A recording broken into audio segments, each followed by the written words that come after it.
प्रेम से बोले जितवान भगवान की जय, जीतिया माई की जय। गुरु भाई बहना, मैं एक जीवित पुत्री का व्रत की कथा सुनाने जा रही हूँ। इस कथा को पूरा सुनिए और रहस्य जानिए। जय जितवान बाबा, जय जीतिया माई। गुरु भाई बहना, एक बार की बात है, एक नगरी में एक राजा रहते थे। राजा का हुक्म पूरे नगर पे चलता था। जो राजा कहते थे सारे नगर का लोग सुनता था। राजा का एक बेटी थी, वो कुमारी थी और उसका ब्याह था। हथिया नक्षत्र चल रहा था, पूरा झकास लगाया हुआ था और राजा ब्याह करने के लिए अपना बेटी का लगन ले चुके थे। पूरा बारिश छूटने का नाम ही नहीं ले रहा था। इतना बारिश हो रहा था, इतना बारिश हो रहा था कि गांव का नगर के लोग पूरा परेशान थे। बारिश से बहुत ज्यादा पानी पड़ रहा था। क्या होता है दीदी, पानी के कारण लोग त्राही त्राही थे। राजा क्या किए कि गांव में किसी के यहाँ 10 किलो, किसी के यहाँ 5 किलो, जो जैसा व्यक्ति थे, धान और गेहूं पहुंचा दिए। कूट के और पीस के मेरे घर पहुंचा देना। सारे गांव का लोग कहते हैं कि अरे बाप रे, धान कूटेंगे कैसे, धान तो मेहरा गया है, यदि खुद ही हो जाएगा तो राजा सजा देंगे। गेहूं पिसाएगा नहीं तो पुड़िया कैसे बनेगा, राजा सजा देंगे। सारा लोग त्राही त्राही थे। एक गांव में, उसी गांव में ब्राह्मण थे। ब्राह्मण के घर भी अनाज गया था। बहुत सारे लोग पड़ियाइन जी के घर, ब्राह्मण के घर जाके कह रहे थे, क्या कहूँ, राजा के बेटी का ब्याह है, लगता है कि धूप नहीं उगेगा और राजा सबको फांसी चढ़ा देंगे, राजा का इज्जत चल जाएगा तो प्रजा के जीने देंगे। तरह तरह के बातें कह रहे थे लोग। ब्राह्मण की बेटी एक कुंवारी थी, उसका नाम सती था।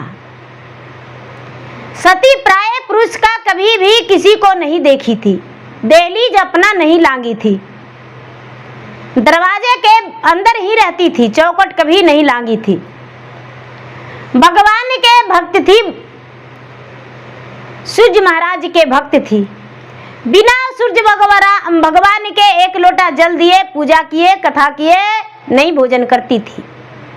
रात में सोते समय भी सूर्य भगवान को याद करके सोती थी। जागती थी तो पहले प्रणाम करती थी भगवान को। भगवान से कहती है सती की, हे सूर्य भगवान, यदि धूप उग जाएगा लगातार 8 दिन, जब तक राजा का बेटी का ब्याह न हो,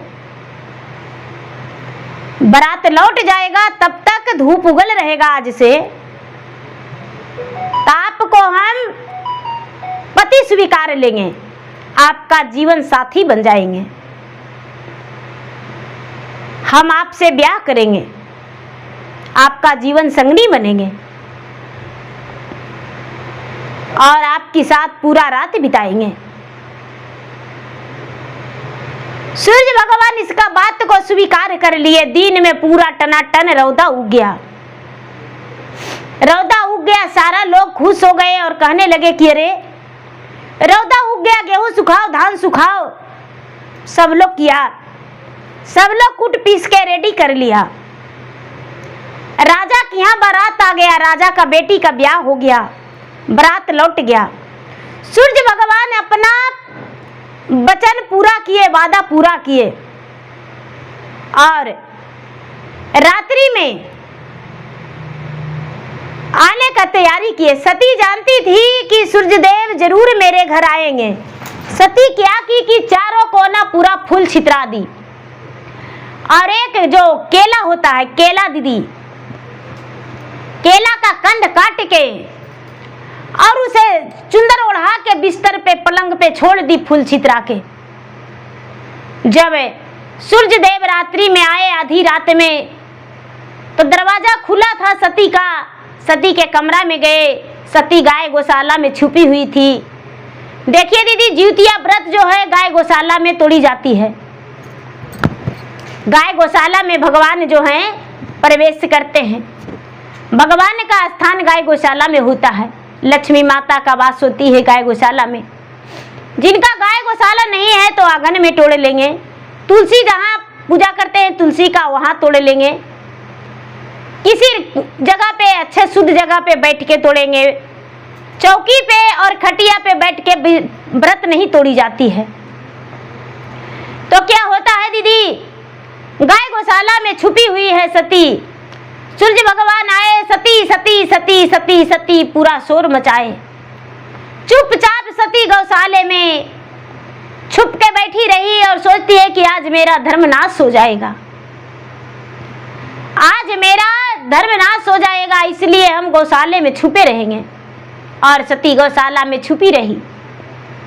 क्या होता है दीदी, सूर्य भगवान आए, चारों तरफ देखे, उसका बिस्तर उघाड़े तो केले का कंद था। गुस्सा के मारे बाहर दरवाजे पर उनका कामदेव जो था रहा नहीं, एकदम गुस्सा में आग बबूले थे। सूर्य भगवान जाके दरवाजे पर पेशाब कर दिए और चले गए। सवेरा हुआ तो सती बाहर देखती है दरवाजे पर, तो बड़ा सुंदर गिंधारी का साग एकदम लहालह जलम के बड़ा बड़ा हो गया है। सती देखी तो कहती है कि अरे बड़ा सुंदर साग है, इस साग के बना देंगे। सती के माता ले जाके काट के और दी सती को, बिना धोले कढ़ाई में मिला के और बना के सती खा गई। सती खा गई और दीदी धीरे धीरे समय बीता, सती गर्भवती रह गई। उसी दिन का गर्भवती रह गई। सती को समझ में नहीं आया कि हम गर्भवती हैं। 1 महीना बीता दीदी, 2 महीना बीता, 3 महीना, 4 महीना बीता तो लोग उसको शक करने लगे। ब्राह्मण के बेटी पर सारे लोग उंगली उठाने लगे कि अरे ब्राह्मण की बेटी अपने आप को सती कहलाती है, लेकिन वो गर्भवती कैसे है, उसका गर्भ में बच्चा कहां से आया।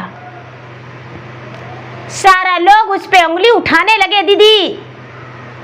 और सती है जो कहती है कि हम पराये पुरुष का कभी नजर उठा के नहीं देखे हैं। सती के माता कहती है कि बेटी ये संतान किसका है।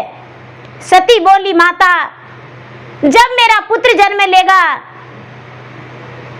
तो मेरा पुत्र का नाम जो पिता रहेगा वही उच्चारण करेगा, उसी दिन पता चलेगा कि मेरा बेटा किसका है, बेटी किसका है।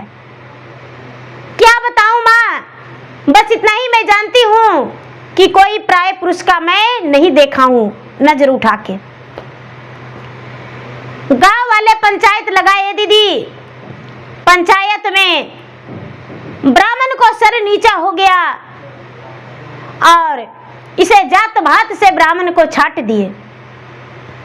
सती को ब्याह के लिए सारे गांव बोले कि इसका ब्याह नहीं होगा। क्या होता है, धीरे धीरे समय बीता, 9वां महीना पूरा हो गया। जब 9वां महीना पूरा हो गया तो सती का उदर से एक पुत्र जन्म लिया,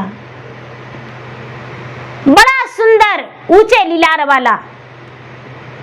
इतना सुंदर पुत्र कि जग में किसी का नहीं था।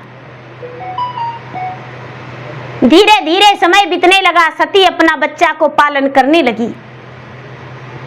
कोई भी सती के घर जाता, बच्चा को देखता, बोलता अरे बिना पिता के बेटा है, ना जाने किसके नाजायज औलाद है सती का। सती किसी से भी बात नहीं करती थी। धीरे धीरे धीरे धीरे धीरे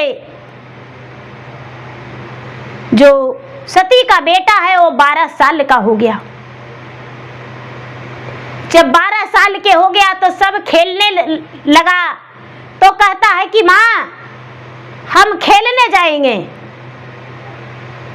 सती बोली नहीं बेटा तू खेलने नहीं जाओ। बोला माँ हम गुल्ली डंडा खेलने जाएंगे। सती बच्चन के साथ सती का बेटा खेलने चला गया।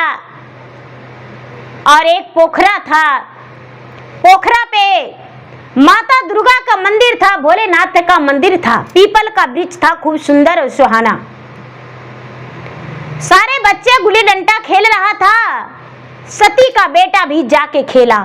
तो सारा बच्चा कहता है कि एक डंडा मारेंगे तो मंदिर के पार, दूसरा डंडा मारेंगे तो पोखरा के पार, तीसरी डंडा मारेंगे तो बाबा के द्वार। सती का बेटा भी बोला कि एक डंडा मारे तो मंदिर के पार, दूसरा डंडा मारे तो पोखरा के पार, और तीसरी डंडा मारे तो बाबा के द्वार।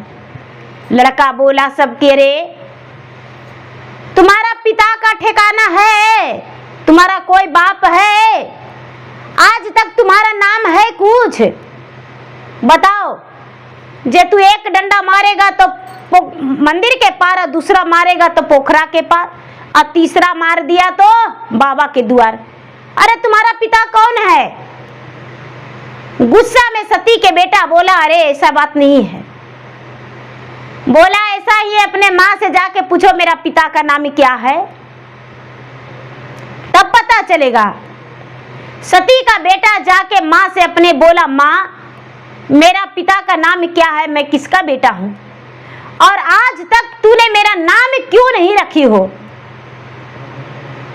एक गुरु भैया बहना इस बात के सुन के रोमता खड़ा हो गया सती को, और बोली कि देखो बेटा, तू मेरा बेटा है, मैं तुम्हारा माता, मैं तुम्हारा पिता हूं। तू किसका बेटा है? मेरा है। नहीं माँ, सबको पिता रहता है, मेरा क्यों नहीं? यदि तू नहीं बताएगी माँ तो अपना हम गर्दन काट लेंगे और फसरी लगा के मर जाएंगे। एक गुरु भाई बहना धक से बेचारी सती को कुछ बातें बताना पड़ा। बोली कि देखो बेटा, जब 12 बजेगा, आज तो सांझ हो गया, जब 12 बजेगा तो गांव का पश्चिम एक पीपल का वृक्ष है। एकदम पूरे 12 में तुम्हें नजर आएगा कि ये एक रथ जा रहा है,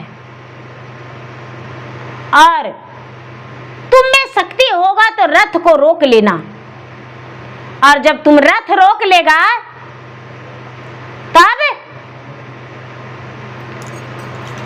तुम्हारा नाम भी मिल जाएगा और पिता का पहचान भी मिल जाएगा। उसी जगह पे तुम्हें जवाब मिलेगा। सती का बेटा भोजन कर लिया, रात्रि बीतने का इंतजार करने लगा। सुबह हुआ, स्नान किया, पूजा पाठ किया, और उसके बाद 12 बजने से पहले 10 बजे से पीपल के वृक्ष के पास गांव का पश्चिम जाके बैठ गया। जब पूरे 12 बजता है तो छाही में देख रहा है पंचेहुरी में कि रथ जा रहा है, जिसमें 108 घोड़ा है। अगला घोड़ा का टांग पकड़ लिया वो सती का बेटा।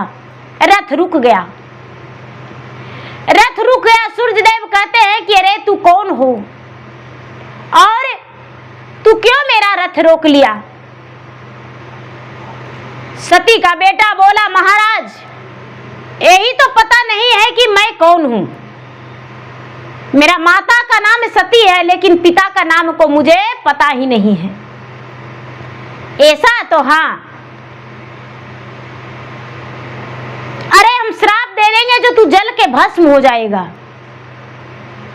सती का बेटा बोला, महाराज श्राप देकर तो देखिए, मैं सती का बेटा हूं और मुझे माता ने भेजी है। सूर्य भगवान समझ गए और खड़े हो गए। बोले, बेटा बोलो क्या बात है? सती का बेटा बोला, बताइए मेरा पिता कौन है और मेरा नाम क्या है? मेरे पिता का नाम क्या है? सूर्य भगवान ने बोले, बेटा मैं तुम्हारा पिता हूं, तेरा पिता का नाम सूर्य है, सूर्यवाहन, और तुम्हारा नाम ज्योतिवाहन। तुम्हारा पिता का नाम सूर्यवाहन और माता का नाम सती और तुम्हारा नाम ज्योतिवाहन। बेटा जो तुम्हारा नाम का व्रत करेगा उसका पुत्र का लंबा आयु होगा, दीर्घ आयु होगा। और कभी उसे दुख नहीं होगा। बेटा, तू अपना नाम के प्रचार कर दो। तू सिर्फ सती का बेटा नहीं है, पूरे संसार का भक्त है। संसार तुम्हारा भक्ति करेगा और संसार तुम्हारा पूजा करेगा। गुरु भाई बहना, जब ऐसा सूर्य भगवान बोले तो जितवाहन कहते हैं कि तो ठीक है, अपना शक्ति दे दीजिए। हम जाएंगे नगर में तो मेरे पास कुछ शक्ति नहीं रहेगा तो क्या हम देंगे? सूर्यवाहन बोले कि ठीक है जितवाहन, तुम्हें मैं अपना शक्ति प्रदान किया हूं, जाओ। हमसे ज्यादा तुम शक्तिशाली हो, हमसे ज्यादा लोग तुम्हारा नाम लेगा, जाओ। जितवाहन वहां से चल दिए, अपना घर नहीं गए। जितवाहन चल दिए दीदी, चलते चलते चलते चलते चलते चलते चलते एक नगर में पहुंचे। जब एक नगर में पहुंचे तो आधी रात में एक बुढ़िया रो रही थी। एक बुढ़िया बड़ा जोर जोर से रो रही थी। जितवाहन उसके घर के पीछे पहुंचे तो देखते हैं कि एक बुढ़िया रो रही है। जाके बोले, माँ आप क्यों रो रहे हैं? बुढ़िया बोली, बेटा रो नहीं तो हंसू। क्या बात है माँ जो रो रहे हैं? बेटा क्या बताऊं, यहाँ एक गरुड़ आता है और रोज एक बच्चे का खाता है।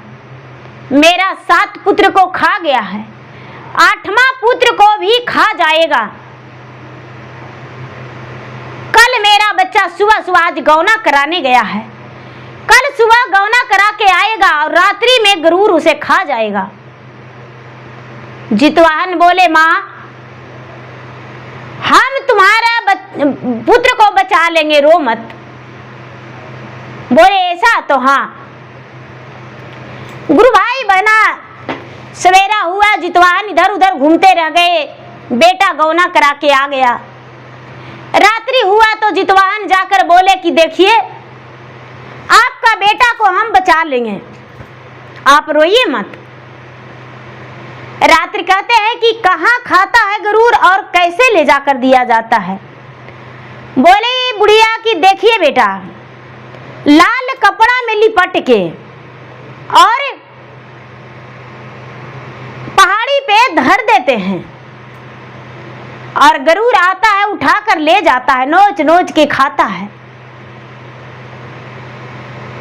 बोले हे माँ मुझे लाल कपड़े में लपट दो और मुझे वहां पहुंचा दो जहां गरुड़ राज खाता है, डुंडी खजूर के पास। एक डुंडी बंडी खजूर था, खजूर के पास उसी जगह पे मुझे पहुंचा दो मां। बेचारी जो बुढ़िया थी वो बोली ठीक है बेटा, वहां पहुंचा दिया दीदी। जितवाहन एक कपड़े में लिपट के सो गए। जब गरुड़ राज आया तो इधर उधर देखने लगा, देखा कि बालक पड़ा हुआ है, जाके खाने को लिए मुंह लगा दिया। जब बाया हाथ खाया तो दाया हाथ भी जितवाहन दे दिए। जब बाया पैर खाया तो दाया पैर भी दे दिए। मजे से जितवाहन का बदन खा रहा था, खाते खाते मांस नहीं घट रहा था और जितवाहन थोड़ा सा सिसकी भी नहीं मार रहे थे, थोड़ा सा नहीं सिसक रहे थे। जितवाहन तो एकदम जैसे उनका बदन में दर्द हो ही नहीं रहा है, जैसा किए हुए थे। जो गरुड़ था बोला भाई तू कौन हो, मुझे बताओ। मैं सारा बच्चा को आज तक इतना दिन से खा रहा था, बरसों से, ना जाने कितने युग से, लेकिन सारा बच्चा चीखता था, चिल्लाता था, रोता था, माँ बाप बचाओ बचाओ करता था, लेकिन हम तुम्हें खा रहे हैं तो तुम्हें दर्द नहीं होता है? जितवाहन बोले अरे बस मेरा मांस सिखाओ, अपना पेट भरने का चिंता करो, मेरा नहीं। मुझे दर्द होता है नहीं होता है ये फिक्र मत करो। यदि ऐसा फिक्र रहता तो तू किसी को खाता ही नहीं। इस बात को सुनकर गरुड़ राज छोड़ दिए और बोले कि भाई तू कौन हो, मुझे बताओ, तुम्हारा नाम क्या है, तू अपना परिचय दो। जितवाहन बोले यहाँ शादी और विवाह का बात नहीं हो रहा है, यहाँ तो जीव खाने का बात हो रहा है, मेरा शरीर को खाओ पहले। गरुड़ राज बोले नहीं नहीं, हम आपका शरीर को पहले नहीं खाएंगे, पहले अपना परिचय दे दीजिए। जब जितवाहन अपना परिचय दिए, माता का नाम सती, पिता का नाम सूर्यवाहन और मैं सूर्य कुल का हूं, मेरा सूर्य कुल में जन्म है। अब इस बात को सुन के गरुड़ राज कहते हैं कि हे महाराज, हे जितवाहन, आप कोई वर मांगिए मुझसे, मैं आपको वर देने के लिए तैयार हूं। जितवाहन बोले नहीं नहीं, तू कोई वर नहीं दे पाएगा, तू तो राक्षस के समान भोजन करता है मनुष्य का। नहीं महाराज, हम पूरा करेंगे। जितवाहन बोले मुझे 3 वरदान चाहिए। गरुड़ बोले 3 वरदान मांगिए, 3 वरदान हम पूरा करेंगे। जितवाहन बोले महाराज, पहला वरदान मेरा ये है वचन कि यहाँ पर से आप चले जाएंगे, दूसरा किसी को बच्चे को आप नहीं खाएंगे, तीसरा जितने लोगों को खाए हैं सबका जीवित कर देंगे। इस बात को सुन के और गरुड़ महाराज हुकारा भर दिए, एन मस्तु, अवश्य मैं ऐसा करूंगा। और तुरंत चले गए अमरलोक, जहां अमृत जल मिलता था। अमरलोक चले गए और जाके अमरलोक से अमृत जल ले आए। अमृत जल लाके जितना हड्डियां ढेर पड़ा था, सारे हड्डियां पे जितवाहन छिट दिए। जितना का बेटा का खाया था जितवाहन गरुड़, सारा जीवित हो गया। गरुड़ राज भी वहां से चले गए। सवेरा हुआ तो बुढ़िया के बेटा घर में थी। सारा लोग बुढ़िया के बेटा को देखे, कहते हैं कि अरे तूने अपना बेटा को गरुड़ राज को नहीं दिया? बोली नहीं, मैं अपना बेटा को दिया हूं, जाकर देखो पहाड़ी पे। बहुत सारे लोग उस ओर गए तो देखते हैं कि बहुत सारे बच्चे जीवित हैं, सब अपना घर की ओर आ रहा है, कुछ वहीं पे है। सब लोग देखकर चौंक गए कि अरे भाई ऐसा चमत्कार कैसे हुआ। सारा लोग कहने लगे भाई ऐसा चमत्कार किसने किया? जो वहां के बुढ़िया थी, जो 12 बजे रात के रो रही थी, वो बोली, अरे भाई मेरा बात सुनो, मेरे घर एक मेरा बहन का बेटा आया है, उसी ने ये सब किया चमत्कार। सब लोग उसके पास गए और पूछे, भाई तू कौन हो? बोला मैं अपना परिचय ऐसे नहीं दूंगा, सारे लोग एक जगह इकट्ठा हो जाइए।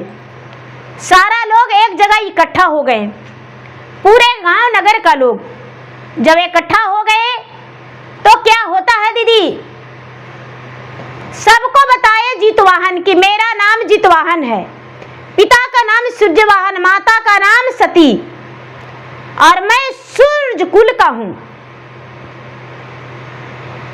जो भी आश्विन मास कृष्ण पक्ष 7वीं के दिन नहाई खाई करेगा, अष्टमी के दिन उपवास रहेगा, 9वीं के दिन व्रत खोलेगा, उसका पुत्र का लंबा आयु होगा और ये व्रत जीवित पुत्रिका कहलाएगा। जितवाहन के नाम का पूजा किया जाएगा। माता कच्चे धागे में गिरह बांध के अपने पुत्र के नाम से पहनेगी, अपने पुत्र को भी कलाई में कच्चे धागे बांधेगी। माता बच्चे को लिए फल फलरियां मिठाइयां जो भी दे वो अमृत के बराबर होगा। इतना कह के जितवाहन वहां से चल दिए। जितवाहन वहां से चल दिए दीदी, तो एक नगर में बहुत सारे लोग गांव का एक तरफ आ रहे थे। गांव का बहुत सारे लोग एक तरफ आ रहे थे। जब जितवाहन छोटा थे, देखे, बोले कि अरे भाई क्या बात है जो गांव छोड़ के सब आप इधर हैं। बोला भाई तुम छोटा हो, क्या सुनाऊं दुख की बात। अरे मुझे बताओ, हम समस्या का समाधान करेंगे। बोले मेरा गांव में पागल हाथी आ गया है और उस हाथी ने सबको दम घुटा दिया है, किसी को लगता है जीने नहीं देगा। सारे लोग बोले ऐसा? तो हाँ। बोले कि तुम भी मत जाओ, वो पागल हाथी मार डालेगा, खा जाएगा, कितना को प्राण ले लिया है। जितवाहन बोले चिंता मत करो, देख लेंगे हम।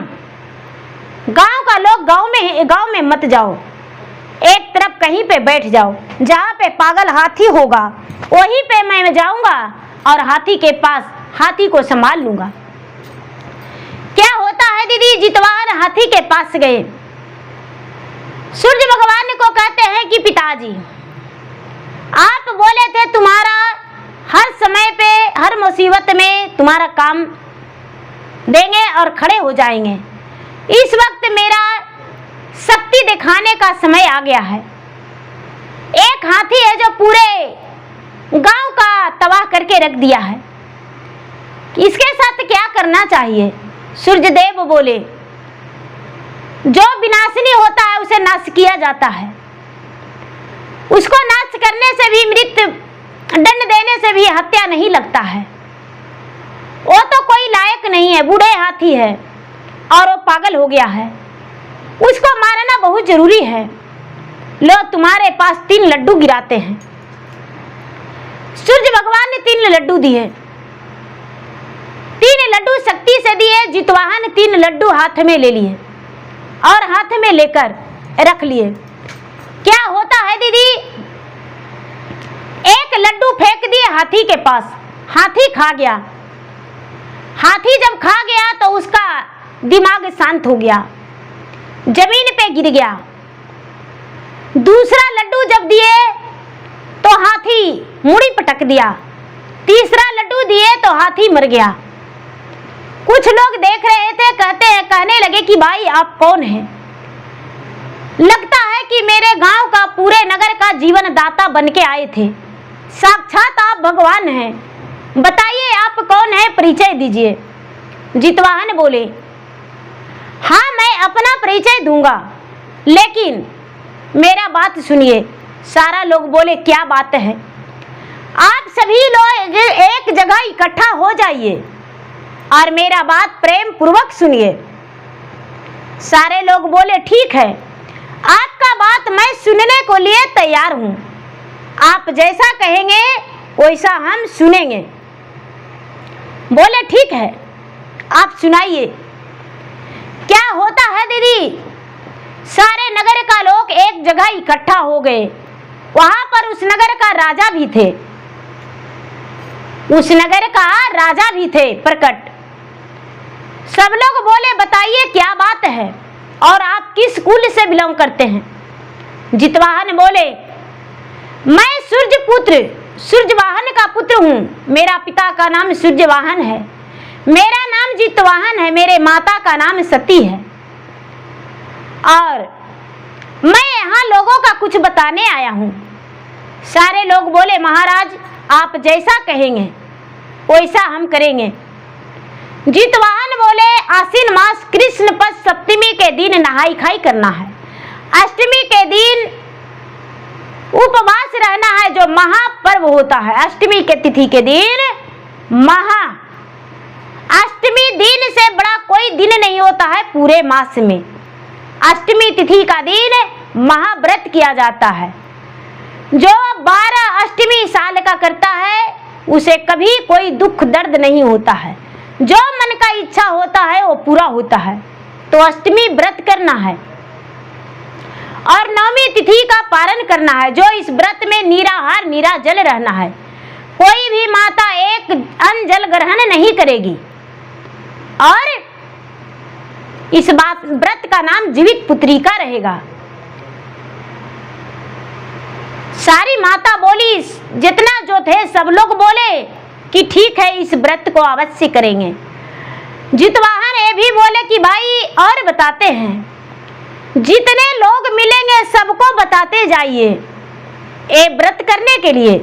जो भी भारतवासियों हिंदू धर्म से है वो जीवित पुत्री का व्रत करेंगे अपने पुत्र की लंबा आयु के लिए।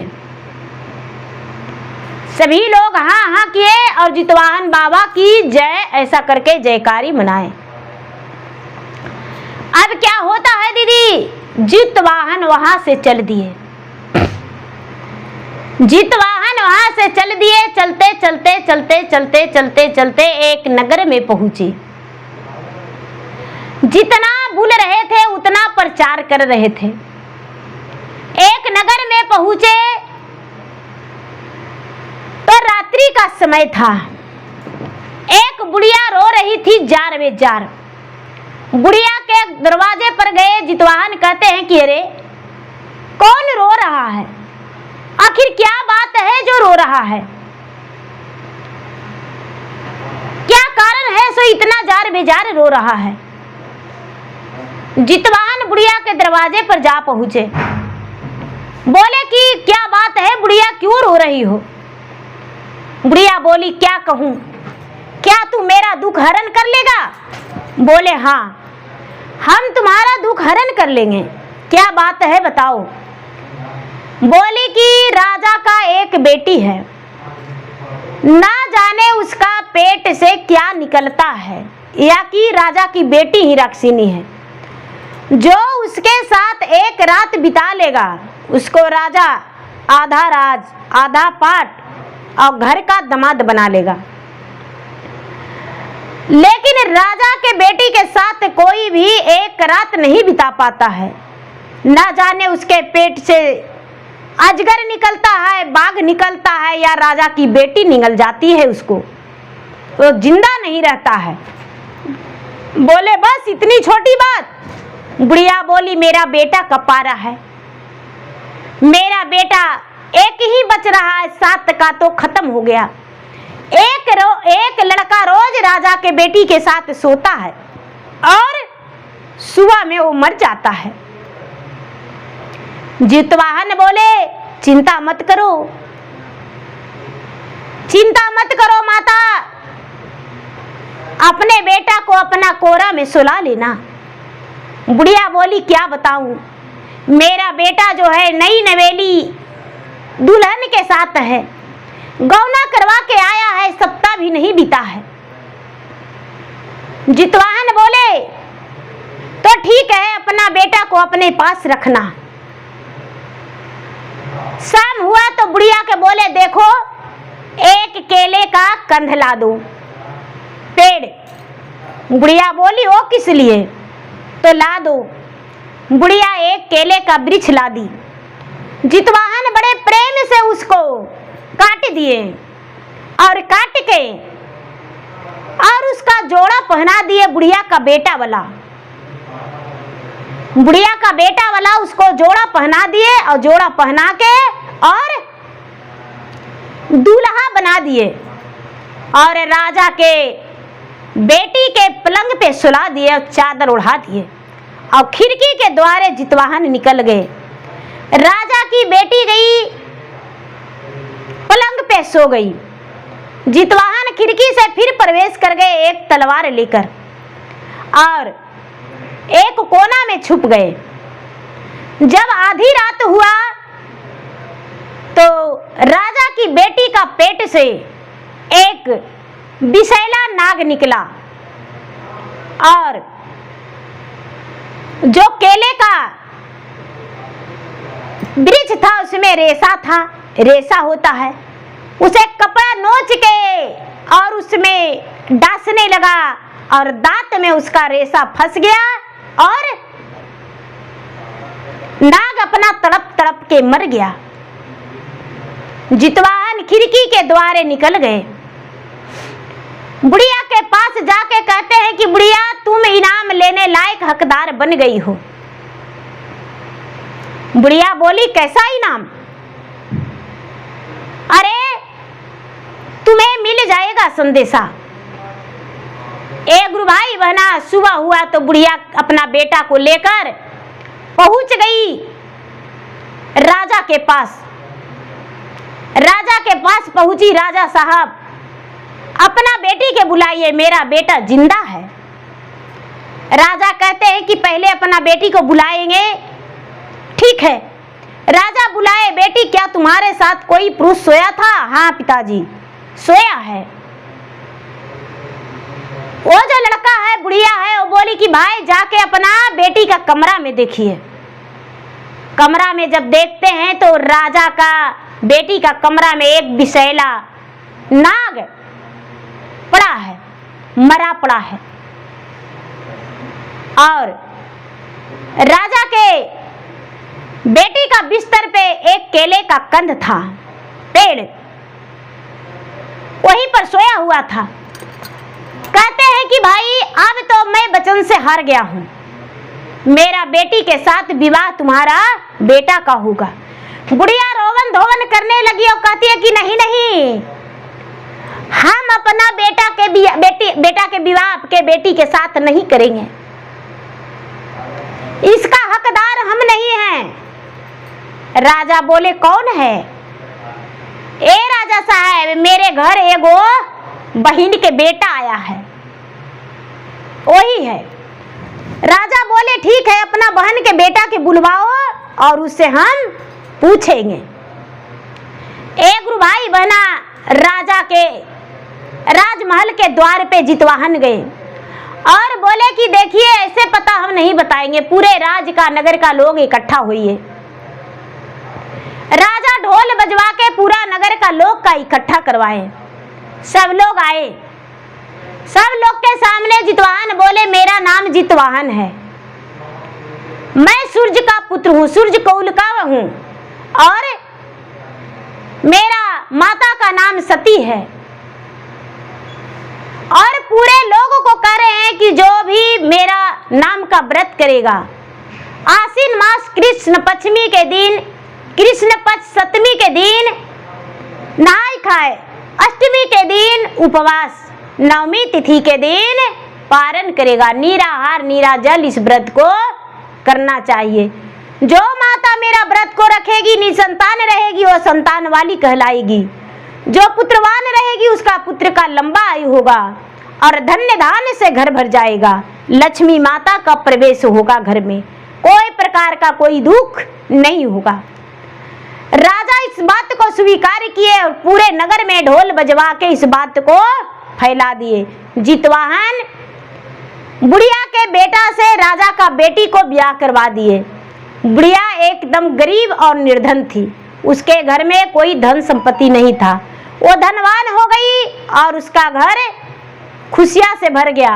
राजा का भी बेटी सुहागन बन गई और जितवाहन अपने नगर में आ गए सती के पास। सती के पास लौटते लौटते पूरे 1 साल बीत गया था। सती के पास आए जितवाहन। सती पूछी, बेटा तू कहाँ था इतना दिन से?